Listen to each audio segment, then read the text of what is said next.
All right, so while they work to get that set up here, I'd like to welcome all of you for joining us this evening for our final session. This is the 2020 virtual Night Out for Safety and Liberation, hosted by the Southern Orchards Civic Association in partnership with the Ella Baker Center for Human Rights. My name is Atticus Garden. I have the distinct privilege to serve as an area commissioner with the City of Columbus Southside Area Commission, representing the wonderful, beautiful, and diverse District 2, or Southern Orchards, the host of tonight's event. Today we come together not only as a neighborhood, but as a city to redefine and reimagine what public safety means for our communities. And before we introduce our speaker, leading the 9th and final session of the day, we have a couple housekeeping items. We ask that you please remain muted until we open up the floor for Q&A. If you have any immediate questions, please place them in the chat if available. For those of you who are calling in, just ask that you hold your questions till the end and then unmute yourself. You will find in the chat a #SafetyIs survey here in the next 5 to 10 minutes for this this evening session. We ask that you please complete that survey either during or at the end of the session. We will end promptly at 8 p.m., although it was, at 9:30. However, we've got some time to play with, obviously, since this is our final session. So I'm not too worried about it if we go over. We want to give plenty of time for our speaker to be able to talk tonight. Please keep your questions and comments during Q&A straight and to the point. If you have any additional questions, or you are unable to ask a question due to time restraints, or you feel uncomfortable asking a question in this setting, if you fill out the #SafetyIs survey, we will provide the speaker with your contact information for follow-up so that they can reach out to you directly. We also have placed in the chat a link to our Civic Association page. Not a whole lot of relevant information normally if you live outside of the Southern Orchards Civic Association, although I'm pretty excited and hopeful that into the future, while we certainly will be engaging with residents of our own community, we will also be providing opportunities for those who live outside of Southern Orchards as well. Tonight, we have Dkéama Alexis with the Black Queer and Intersectional Collective, or BQIC, which will be leading our session tonight from 8:30 to 9:30 right here on Zoom. As I mentioned, it's being recorded. Closed captioning is available, and all sessions will be available tomorrow via our YouTube channel and our Facebook page. So with that being said, Dkéama, how are we doing on anything that we can help with? Hey, I was able to figure it out for the most part. I'm kind of between my phone and my laptop. No worries. It's working. So yeah. I will go ahead and introduce myself, and then I will share my screen. So I'll pronounce my name correctly for everybody. My name is Dkéama Alexis. I use he, she pronouns. And I'm a co-founder of the group Black Queer and Intersectional Collective. And I'm excited to be here, or be present in this space with you all for the Night Out for Safety and Liberation.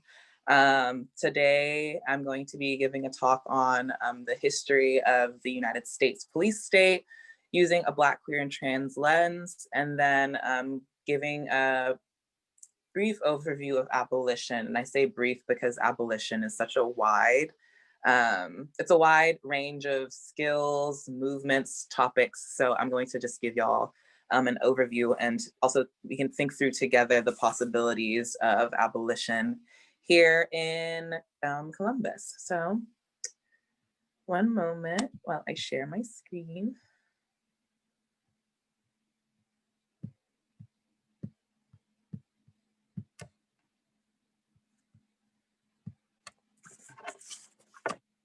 All right, so who is BQIC? So first we'll start with a little bit of our origin story. Ariana Steele and I co-founded BQIC back in March of 2017. So BQIC is going on about 4 years at this point. We are a grassroots community organization that works towards the liberation of Black, queer, trans, intersex people from all walks of life. And we do that through direct action, community organizing, education on our issues, and creating a space to uplift our voices. So I wanted to hinge this presentation and this talk first on the notion or idea of a police state.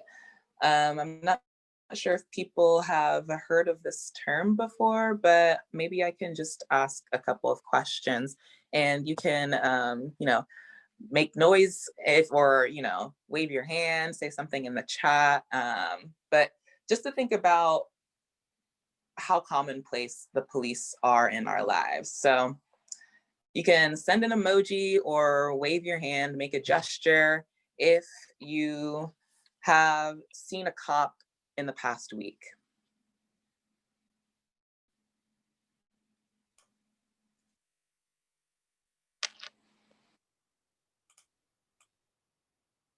Okay.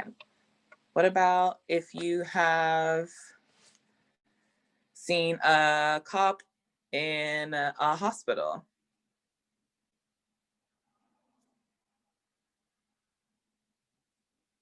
Okay. What about if you have seen someone getting pulled over or maybe arrested within the past month?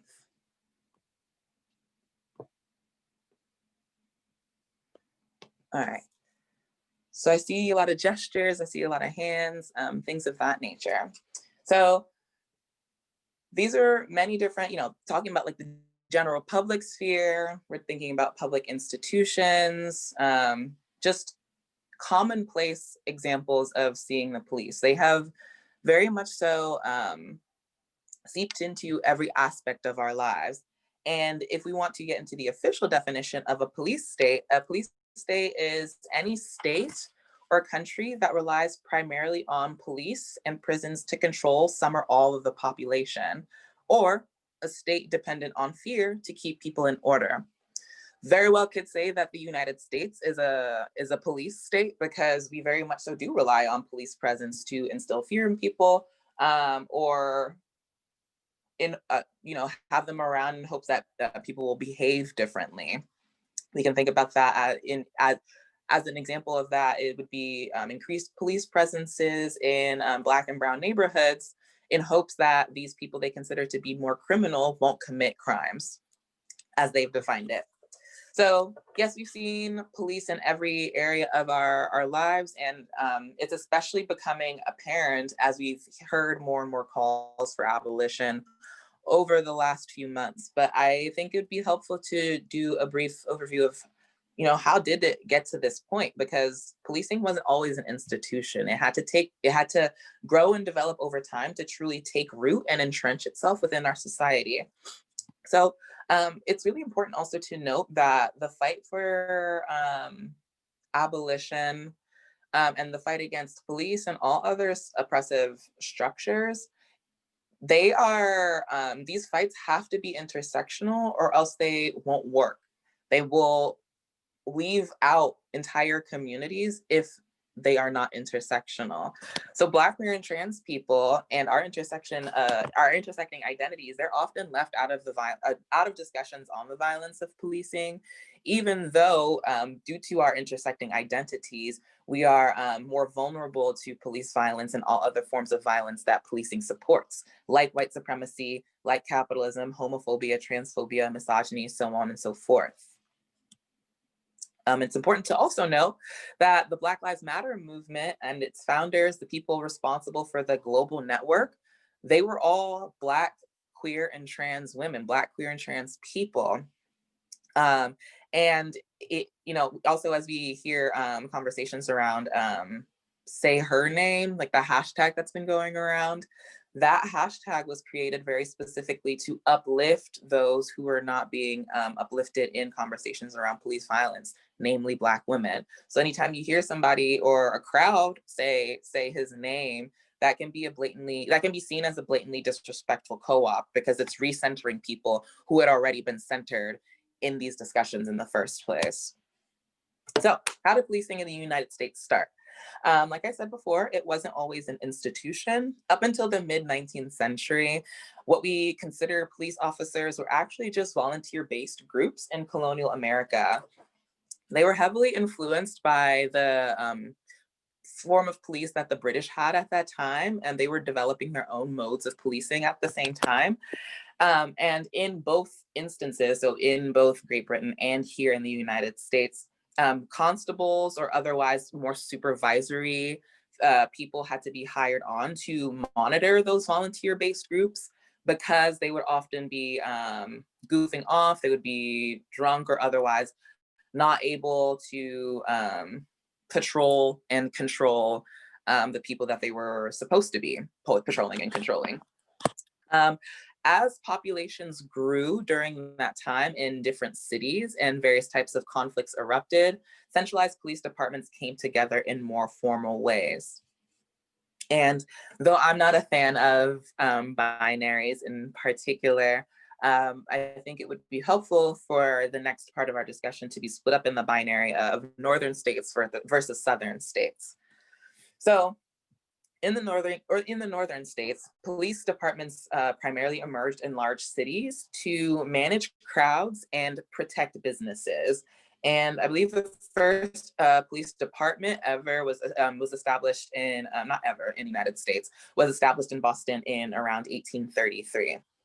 So in the northern states, a lot of immigrants or people who were otherwise taking refuge in these cities, like there was booming population growth. And so the police evolved mainly to control social quote unquote disorder happening in rapidly urbanizing cities. So the business owning elites in those areas wanted ways to protect their profit and also make their business as desirable as possible.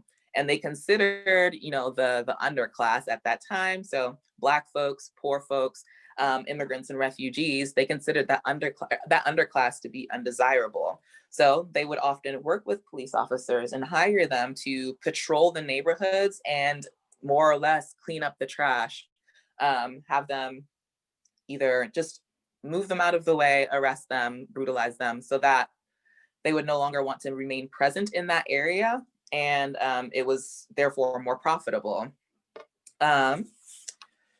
In the southern states, we're thinking about chattel slavery, we're in the thick of it.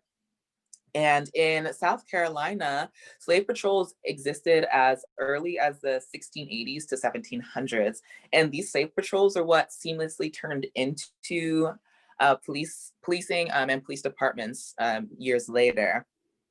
In 1819, in South Carolina, same state, a law was passed that required that all white men over the age of 18 join a slave patrol, and it was punishable by fine to break this law. So literally, anti-Black terror and the idea of policing was cemented into white civil society by law. And three main functions of slave patrols were, as you might imagine, were to capture escaped enslaved people, to deter the possibility of slave revolts, and to dole out vigilante justice to any enslaved people who defied plantation law. So they really just existed in the southern states, especially, to terrorize Black people and quell any hope for resistance or any fight for freedom that enslaved people might take up. Because, if Black people were to assert and fight for their self-determination, that would mean a complete threat to the social order that they had at that time. It's still the same way now, but I'll get there. So after slavery was officially abolished in 1865, the state militia, KKK, federal military joined with those who had formerly been on slave patrols in the South to continue oppressing people, and these groups turned into police departments. So, as we all know, the abolition of slavery with the Emancipation Proclamation and the documents that were ratified or whatever, that did not mean the end of anti-Black terror in our country. Quite the opposite, actually. So post-Civil War Reconstruction period, so there's this point. These origins show us that policing is inherently embedded within white supremacy and capitalistic greed. But before I continue past that point, it's important to note that, after the Civil War had ended and folks were now in the Reconstruction era, Reconstruction in many ways was,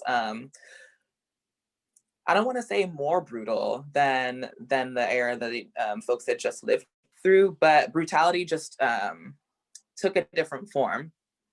So this was a time where people were being convict leased, and so they didn't have ways to, so the brutality and the violence that they faced while basically having to pay their way to live and escape bondage, that was the violence that people experienced within those spaces, was just an extension of what they'd experienced while under the bondage of chattel slavery.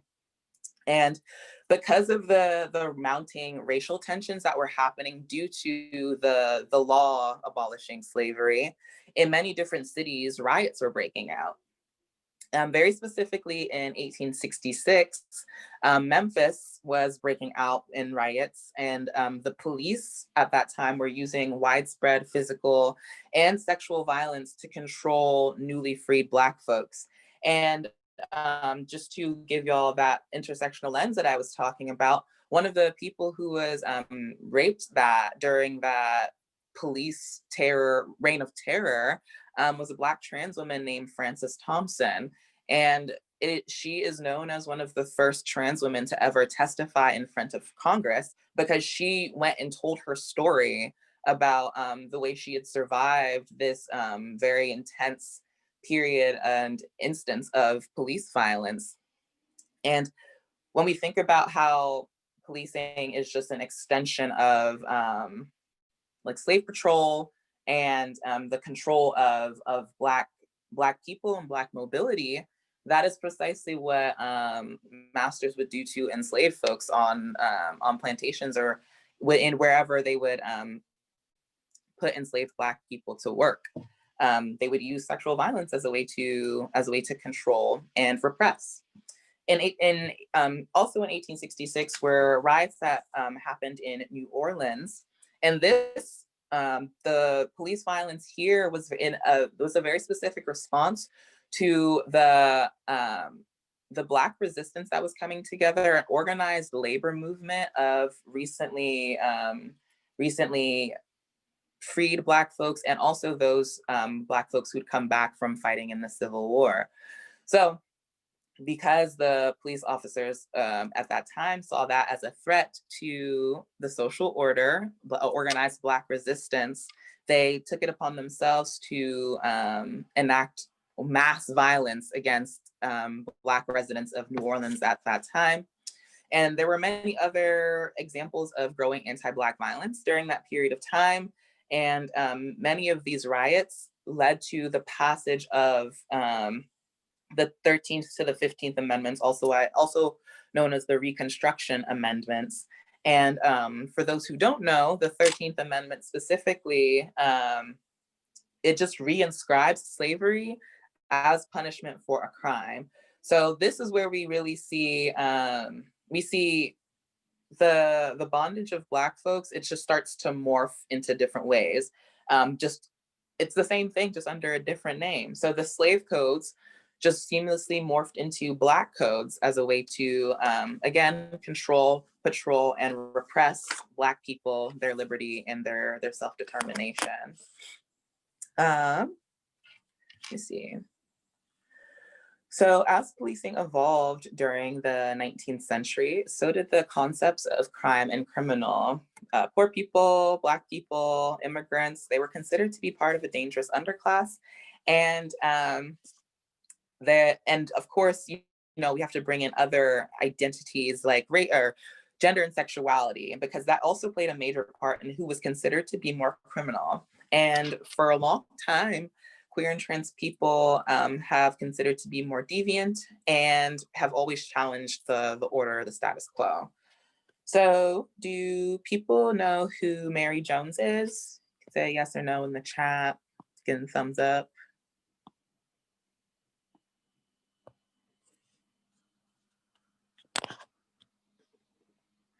Oh, I see a note in the chat saying that the slide might be stuck. Are y'all able to see what I see?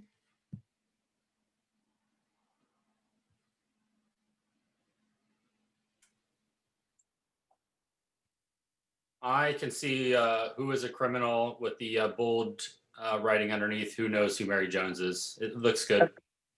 Okay, cool. All right. I see at least one person saying they don't know who Mary Jones. So, all right, great. So Mary Jones was a Black trans woman who lived during the early 1800s, and she was also a sex worker. And oftentimes people who are selling sex in order to live have to do so because the society in which they live does not contribute to their well-being economically. So because Mary Jones very likely did not have enough to support and sustain herself, she robbed a client who she just worked with. And after that, of course, she was arrested, jailed in a men's institution. But it's also very important to note how she was demonized publicly. She wasn't Mary Jones in the public eye. She was considered the man eater. And that story of how, sex work is particularly targeted, Black transness is particularly targeted, especially thinking about Black trans women.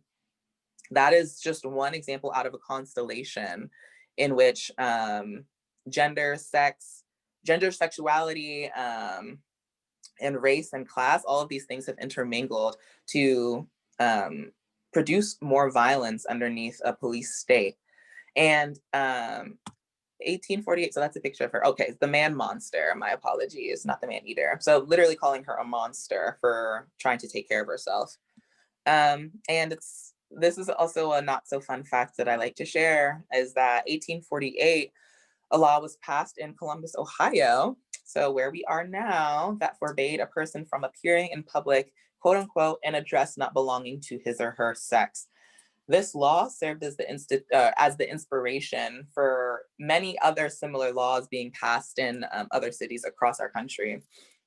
So just you see like the inscription of homophobia and transphobia into our law as well. And of course that plays within how Black people have specifically been targeted since the creation of this nation.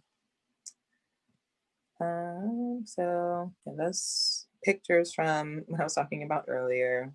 So we just went from slave catchers to cops and plantations to prisons. The same form of violence, just under different names. I'll move ahead. So there's a lot that happened between the mid 1850s and the mid 1900s that I'm not going to cover. I just wanted to, again, give y'all a briefer history. But during the 1950s and 60s and 70s, there was a lot going on, to say the absolute least.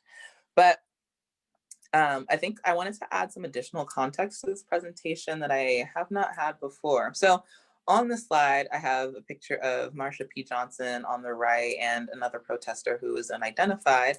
And those riots happened, the Stonewall riots happened in 1969. And from there sprung the, modern LGBTQ movement as we know it, as a lot of people say. A lesser known riot that happened out in California is the Compton Cafeteria riot. It was almost a similar story to Stonewall, except 3 years prior, where, again, a dangerous underclass of people, just to mean queer and trans folks, especially those who are of color, sex workers, poor people, would congregate in this space and would routinely get the cops called on them because the business owners wanted to maintain a certain aesthetic that did not include these people.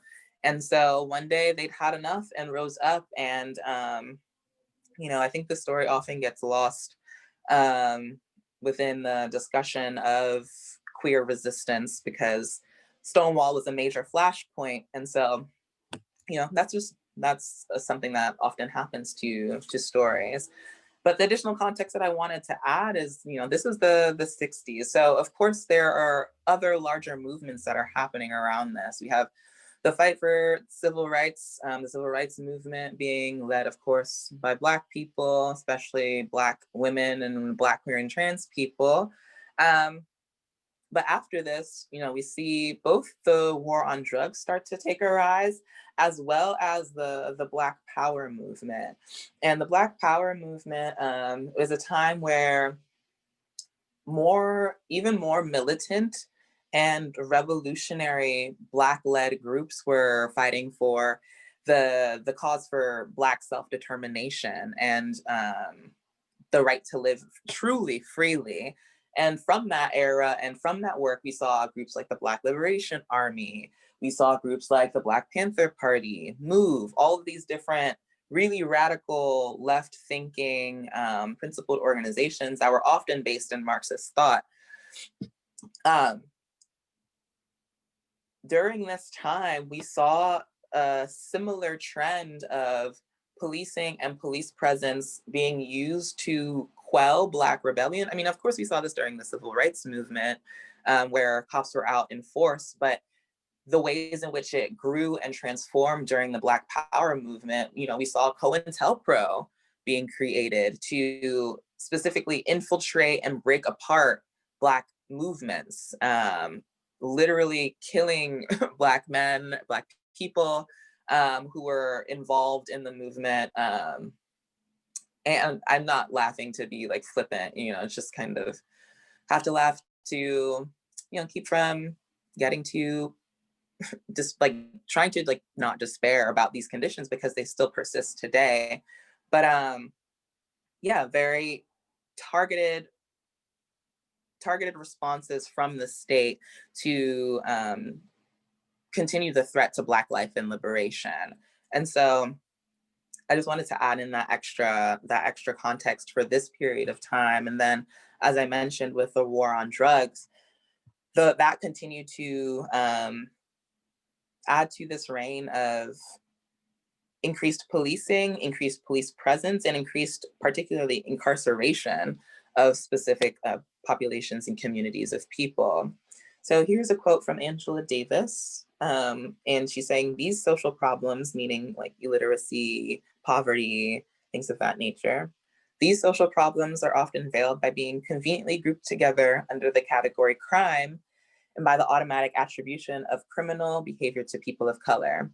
Homelessness, unemployment, drug addiction, mental illness, and illiteracy are only a few of the problems that disappear from public view when the human beings contending with them are relegated to cages. Prisons thus form a feat of magic, but prisons do not disappear problems, they disappear human beings. And the practice of disappearing vast numbers of people from poor, immigrant, and racially marginalized communities has literally become big business. So during the war on drugs, backed by policy and law changes, police are basically given carte blanche to target poor Black and Brown communities for drug offenses as they so deemed it. And we saw that through 100-to-1 sentencing disparities, mandatory minimums, 3-strike policies, stop and frisk searches, so on and so forth. And in this era of trying to basically make money off of captivity in a different way, there were a number of carceral institutions, meaning jails, prisons, detention centers. The number of those skyrocketed during this period. Plenty were built to meet the capitalistic demand for money and making money off of people, people's misery more specifically. Here is a chart from the Sylvia Rivera Law Project showing the intersection of class status and gender to show how low-income trans people are that much more exposed to arrest, police harassment, incarceration, and violence. And I won't go into the whole thing, but I encourage you all to look into it on your own. As I was as I blatantly said at the beginning of this presentation, Black, queer, and trans folks are often left out of conversations around police violence and the violence of the state. So here we have Layleen Polanco and Tony McDade, both Black trans folks who lost their lives to different forms of state violence earlier this year. And well, not Layleen Polanco, Layleen was murdered last year, but Tony McDade lost his life earlier this year during the time of the protests and uprisings for George Floyd. And Tony McDade's name is not one that was being heard as much as it should have been in the streets. And we know why. That is because of that's because he's a trans man, and so our stories don't get told as often. In life, are we rarely Black trans people, are we rarely afforded the respect and dignity that we deserve? And it's unfortunate that the same thing often happens after death. Layleen Polanco was a Black trans woman who was incarcerated at Rikers, a men's institution, for the vicious crime of being poor. She wasn't able to pay bail, and she was dealing with some serious medical complications, and she died because of the cruelty of the prison guards, or the jail guards. They didn't allow her to get help when she needed it, and so she suffered the fatal consequences. And that is that specific transmisogynoir has been inscribed into our police state from the very beginning, ever since there was an entire system made to profit off of Black folks, their captivity, and their pain. So transmisogynoir is an extension of the term coined by Moya Bailey, misogynoir. And misogynoir means hatred of and mistreatment of Black women. So transmisogynoir adds an additional facet to it to speak to the particular hatred and mistreatment of Black trans women. And transmisogynoir, as I was just explaining, has found its way into the police state in many different ways. And interpersonal violence against Black trans women is also a form of policing. We have to consider, these are basically Black trans women. They are often harmed by people who they are in community with and who claim to love them, so Black cis men. And Black trans women, when they face violence at the hands of those who otherwise don't want them to exist or be well, that is the work of the police state. It is the work of treating people as though they are inferior, more deviant, deserving of violence. And so when we think about the case of Malaysia Booker and how she was hunted down twice, and many other stories that we have heard and also have not heard of Black trans women being terrorized.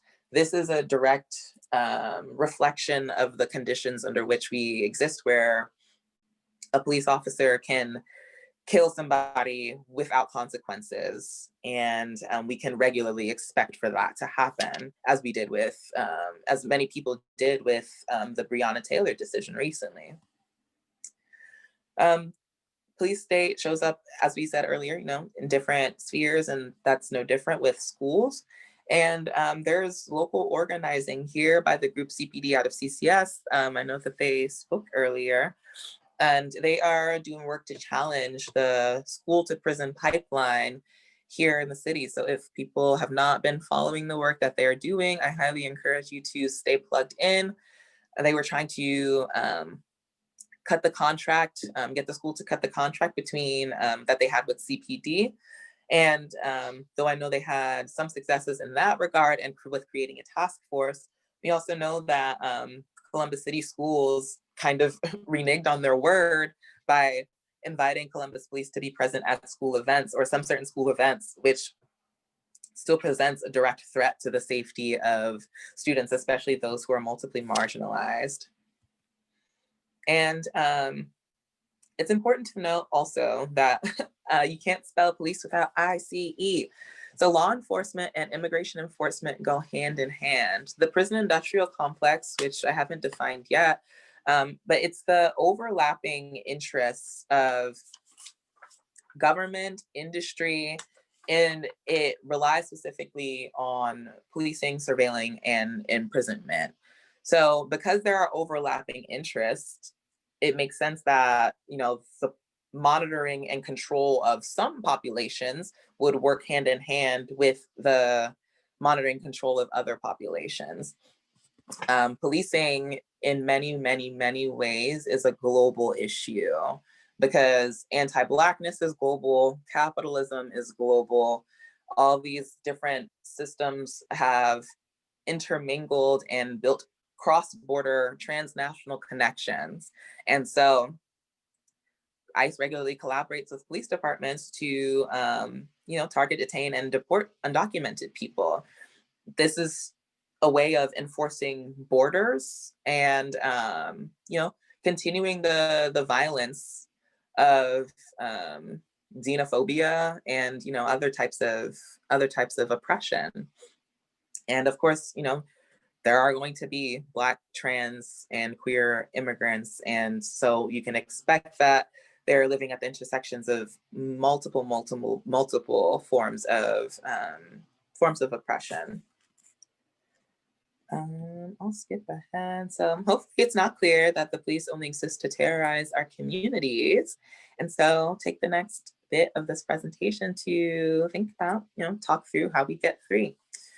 So as a collective, BQIC calls for the abolition, not the reform of systems that oppress Black, queer, and trans people. Abolition is a revolutionary concept. It is one that has direct roots in Black feminist theory and praxis. And we choose abolition because we want to see a complete end to the social order as it is. We want to see a complete end to anti-Blackness and to transphobia, to capitalism. And reforming the system is only going to make the system look different years down the line. The system has been reformed plenty of times and still niggas are getting shot every single day. It's not going to work to reduce the harms that they inflict on our communities. So this is how we want to get free, by building an abolitionist trans and queer movement with everything we've got. What does abolition mean? From critical resistance, prison industrial complex abolition is a political vision with the goal of eliminating imprisonment, policing, and surveillance, and creating lasting alternatives to punishment and imprisonment. So it's not just about getting rid of buildings full of cages, it's also about undoing the society in which we live in, because the prison industrial complex both feeds on and maintains oppression and inequalities through punishment, violence, and it controls millions of people. And that's just, when we say millions of people, that's talking about just within our borders. But again, as I said, policing is a global concept. So in many ways, abolition, it would require complete and total social revolution. And I think because abolition, when it's there's another aspect to it. So it's not just about getting rid of those buildings full of cages, but it's also thinking about the ways in which we nourish and care for our communities, the ways in which we respond to harm and conflict in our communities. Because when we think about what the state does and does not provide us, the state does not provide us care. The state does not look after its people. I mean, if the state looked after its people, folks would not be struggling to survive during a pandemic and, waiting on the hopes that Trump and the people in his administration would, dole out a few more crumbs, but it's not going to happen. And the state also doesn't help us respond to harm well. In many cases, the state replicates harm. And so if trauma is just being cycled around within this system, then we deserve to dream of bigger and better alternatives. Why abolition and not reform? As I said, reform doesn't work. It doesn't work to preempt. If reform alone doesn't work to preempt harm, for the example of civilian review boards. Civilian review boards often are beholden to the will of the Fraternal Order of police unions. They're often still beholden to the will of the rank and file police officers and their leadership. And they also only respond after something has happened. They don't proactively prevent future violence from happening. So here on the slide, I just have some examples of different reformist policies that have, been debunked multiple times by abolitionist organizers and thinkers. So here you can see 8 Can't Wait, the Campaign Zero, and then also the Heal Columbus platform. These are all reformist platforms that we can't leave the police to their own devices in hopes that they will stop killing us, because their very nature and their very purpose is to terrorize and to kill. This is a video that I won't play, but it's a really good one that I recommend people check out, by Kamal Walton, called "How Do We Prepare for Abolition?" So I know that abolition is a very lofty goal. I know in not all of our lifetimes, that we haven't lived through or seen revolution. We've never lived in a time where there were no police around us. As we said at the beginning of the call, they are in every single facet of our life.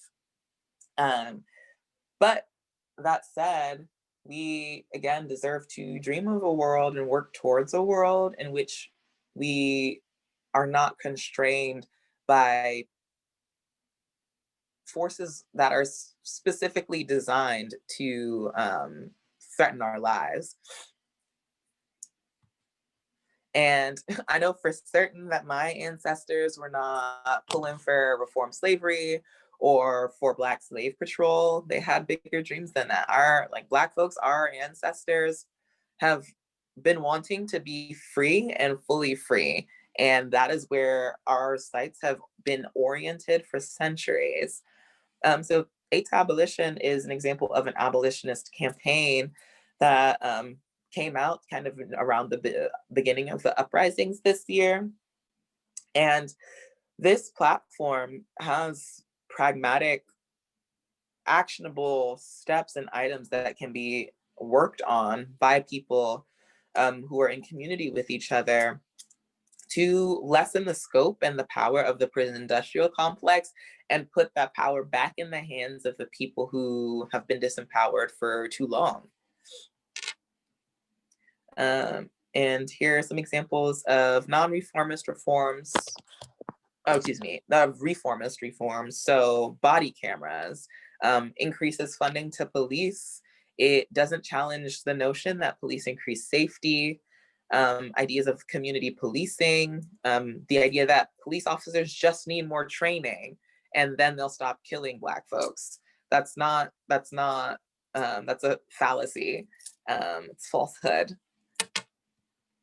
And here are some examples from critical resistance of non-reformist reforms, or one that move the bar closer to abolition, which includes suspending the use of paid administrative leave for cops under investigation, firing cops who kill or otherwise enact violence, things of that nature. And then, of course, BQIC, we have our 12 to Abolish 12 platform that is more localized to the city that we are in, Columbus. And this platform is one that also is pragmatic, actionable, has direct pressure points and areas of opportunity for people to get plugged in and to organize. I'll skip ahead from that. There's just a question that asks, how are we going to abolish? How can we abolish the police? What are we going to do with the murderers and the rapists? And I won't go too deeply into that, but I will say that our current society doesn't really handle the issue of rape and sexual assault with urgency, especially when it comes to using the state to hold people accountable in that way. And furthermore, the murderers and rapists work on police forces. So deal with that. Let's abolish the police and then there will be less murderers and rapists to worry about. So here on the slide are more tactics to dismantle the police state. And just to end on a note of, just really rallying the people here. So On this slide is a excerpt from this post I saw on Instagram a while ago. So, have you been to a protest? People set a time, a place, a route, and hopefully a safety plan for that protest. Did you get food, water, and medical care? People probably organized places to drop off supplies, how to distribute them, and others donated them. Did you sign a petition? People wrote that petition, designated a target, specified demands, and others spread it. So that is just really trying to emphasize that abolition is all about community. It's all about people and being willing to find whatever avenue of the work you're able and willing to do, and then doing that work. You know, there's as it says at the end, there are people behind all of the organizing work being done, not just this week, but every day, all year round. We've been waiting for you to join us. You know, I realized the other day that Trump getting elected into office is kind of what kickstarted me and Ariana, the other co-founder. That's what kickstarted us into organizing community. It's just like, child, this man is about to be in office for 4 years. And so we got to figure out what we're going to do during that time to provide resources and connection to other Black, queer, and trans people in the city. And, you know, BQIC was born from that, because guess what? We saw like a bunch of white supremacy and homophobia and transphobia within organizing community. And so we had to create our own space where we could exist without compromise. And so now here we are leading the charge for abolition 4 years later still, and in anticipation of another presidential election. Presidents are not going to get us free. And this is not me saying like, don't go vote. I'm just saying that the system that has been predicated upon the enslavement of Black people, the genocide of Indigenous people, a state that continues, regardless of who's in charge, to bomb other countries into oblivion, is not going to get us free. And so we really have to get serious about the relationships that we build with each other and how we can more appropriately nourish each other. So here's a quote from Audre Lorde. We who are Black are at an extraordinary point of choice within our lives. To refuse to participate in the shaping of our future is to give it up. Do not be misled into passivity, either by false security, they don't need me, or by despair, there's nothing we can do. Each of us must find our work and do it.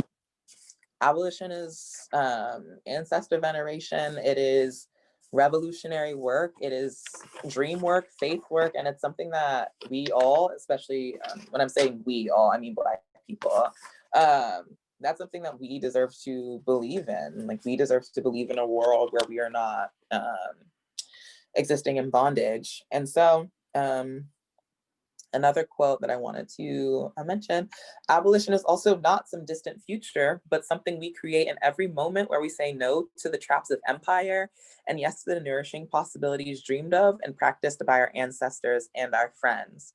So any moment you literally just lean on the people who you love and you're in community with, that is an example of you creating a tiny microcosm of a world in which you can exist freely and do not need to rely on the presence of the cops or the state to help you. And because we keep us safe, communities keep each other safe. Strong communities make police obsolete, as the common adage goes. So, you know, we can start believing that another world is possible.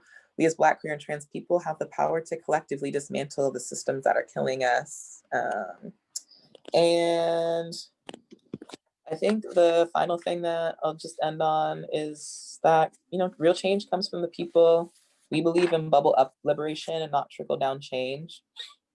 So if there's not an organizing space that you feel that you can join, you can always start small, whether that's just with the people that you're immediately in community with. That can be, you know, reading about transformative justice, which is, you know, a more radical and liberatory way of responding to harm and violence in communities. Y'all can think of through mutual aid projects. You can think about like a direct action. There are lots of different tools and tactics and ways to engage in grassroots struggle. And we are fully welcoming that people take up those tools. And I do believe that it's going to take a larger organized resistance against the state in order to, further turn the wheel in our favor. But again, I think it's just time for folks to take it seriously here, especially in Columbus. Like our elected leaders in many ways are not going to show up for us. Like city council tabled a measure on chemical weapons when many people in the city wanted something actively done about that.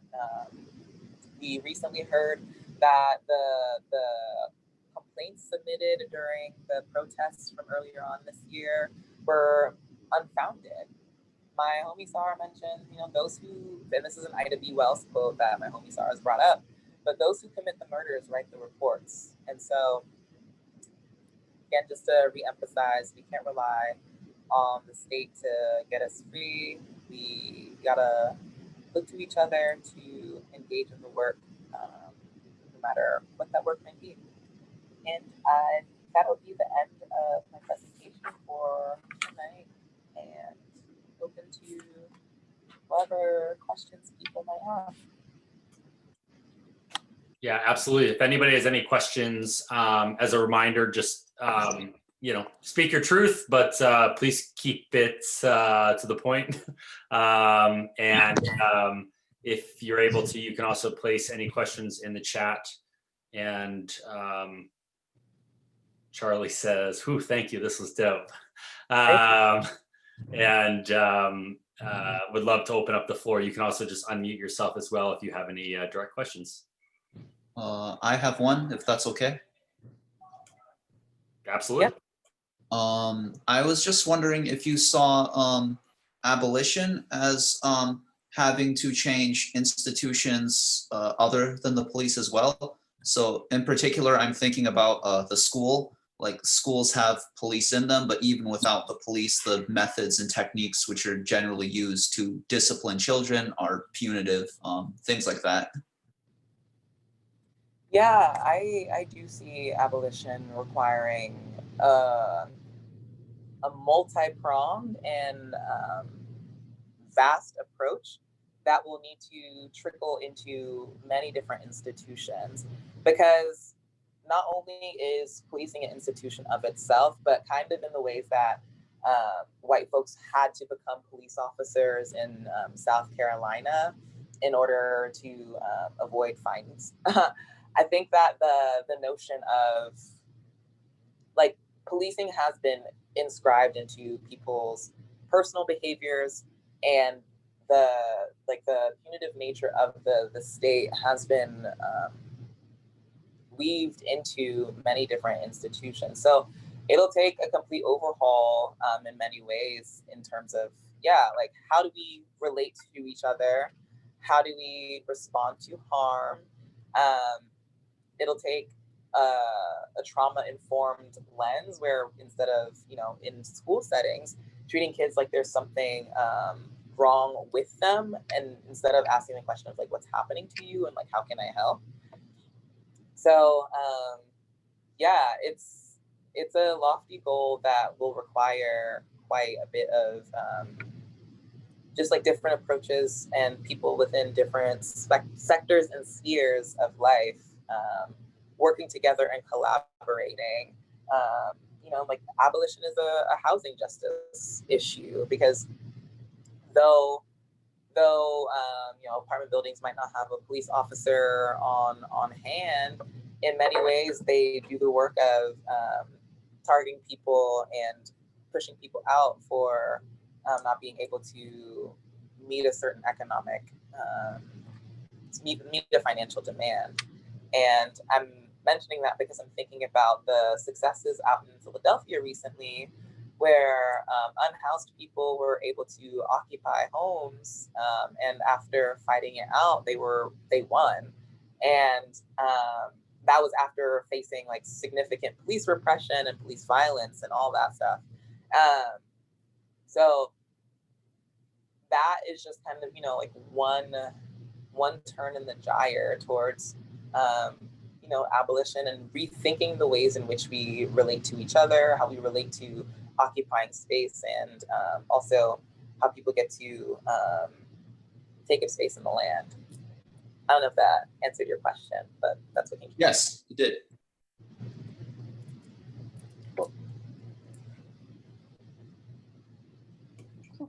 I had a question.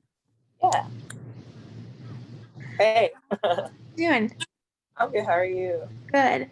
So you said something a lot that kind of resonated with me about you use the word we and the people a lot, and even that, you know, direct actions is almost like an honor to our ancestors, and that really resonated with me. So I was just curious about your thoughts on what is the role of the ally. You know, as someone who has spent a lot of time protesting over the summer, I've been personally disheartened by the lack of us out there, but then also hear everyone saying like we can't do this without the ally. So I was just curious, you know, specific to you know, calling out the names of trans victims and bringing freedom to Black people and trans as a whole. Like, what do you think is the role of the ally? When you ask, okay, so I have some immediate thoughts on that, but when you say ally, are you referring to white folks? Are you referring to Black people, but those who are cisgender, heterosexual? Yeah, I think both. I think white people, but anybody who's not of the affinity. So not the cisgendered Black people as well. Gotcha. Okay, so I think I would have two different answers on that, because for me, the fight for Black LGBTQ plus liberation is a fight for Black liberation. And there are definitely plenty of things that Black cisgender and heterosexual people can do to be in better community with their queer and trans counterparts. But I'd say that because we're kind of, you know,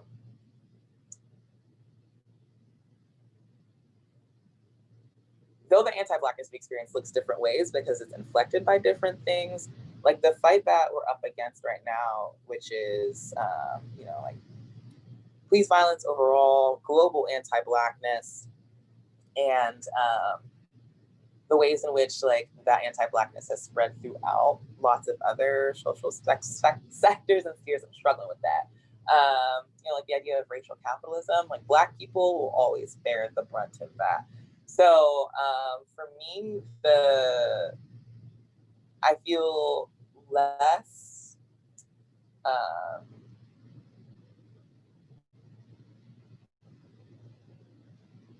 I'm trying to figure out how to phrase this.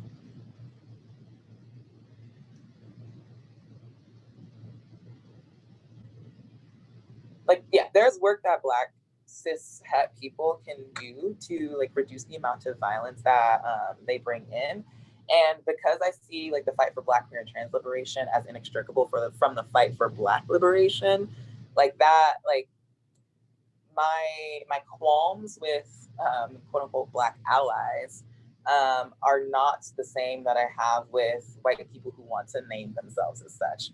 And the reason why I make that distinction is because I don't give a fuck about a white ally. I don't believe in white allies. Allyship is hollow lip service. And I say that because white people, at the end of the day, for as long as we have white supremacy and for as long as we have racial capitalism, which is the idea that like certain lives are more profitable or more desirable than others, with Black people being at the bottom, white people will always be the beneficiaries of this system. So I do not take seriously any of their efforts to reduce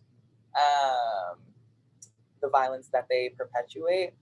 And with that said, I certainly don't believe in like the need for a white savior or a group of white saviors. Black people have risen up and secured their liberation without the help of white people. Like, look at Haiti, look at any other like Black country. I'm thinking of like Cape Verde and Guinea-Bissau. Like, there are liberation movements that were completely Black led and didn't rely on or, you know, appease to the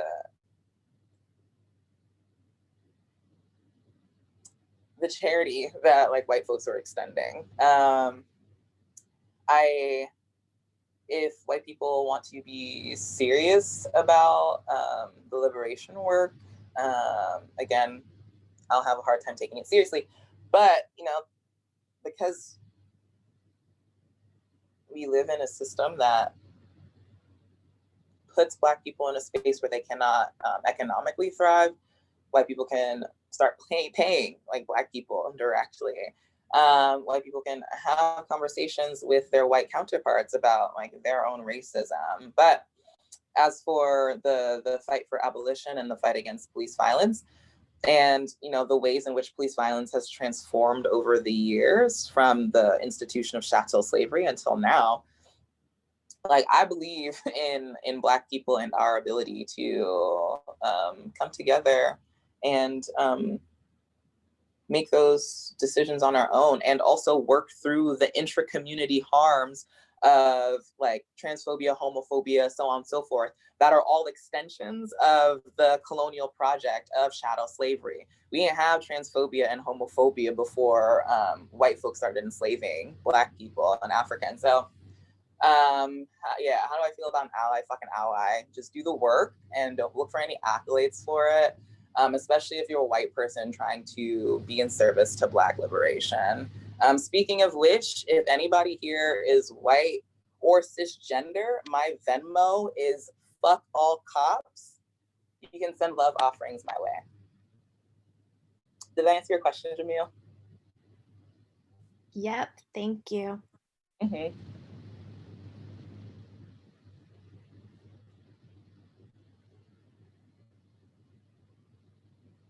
Any other questions?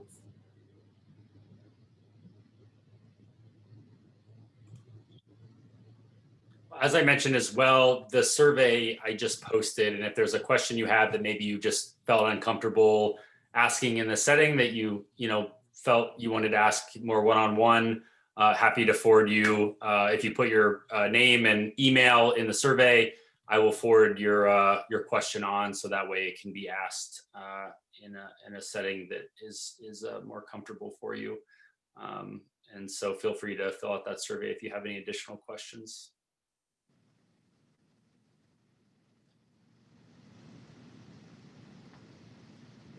Any closing words for everyone?